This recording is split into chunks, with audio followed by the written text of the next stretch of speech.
हारून और रशीद, ताकत, अदल और इल्म का बादशाह।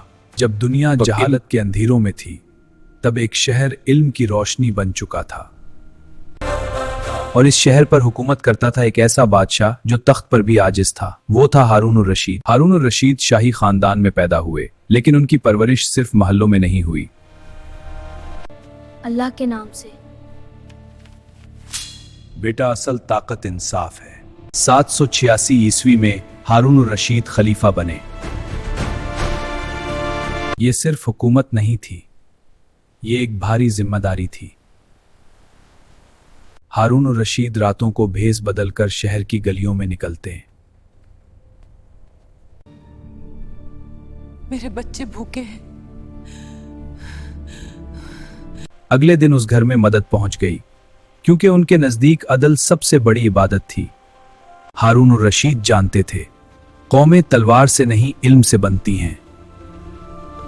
उन्होंने बैतुल हुक्मा कायम किया, जहां दुनिया भर की किताबें अरबी में तर्जमा हुई। आलिम कहते थे ये दौर इल्म का खजाना है। तो हारून और रशीद सिर्फ आलम दोस्त नहीं थे, वो बहादुर सिपह सालार भी थे। बाज़ंतीनी सल्तनत के खिलाफ उन्होंने कई जंगें लड़ी, खुद लश्कर की क़यादत की। हम जुल्म नहीं करेंगे, मगर जुल्म सहेंगे भी नहीं। उनकी क़यादत में मुसलमान मजबूत रहे। इतनी ताकत के बावजूद हारून और रशीद सजदों में रोते थे, कहते थे या अल्लाह मुझे गुरूर से बचा लेना। वो जानते थे असल बादशाही अल्लाह के सामने झुकने में है। वक्त गुजरता गया। वो दिन भी आया जब ये अजीम बादशाह कमजोर हो गया। अदल को न छोड़ना, इल्म को जिंदा रखना, ये उनकी आखिरी नसीहत थी। हारून और रशीद चले गए, मगर छोड़ गए अदल, इल्म और अजमत। वो हमें सिखा गए, असल बादशाह वो नहीं जो महल बनाए, असल बादशाह वो है जो दिलों में जगह बनाए।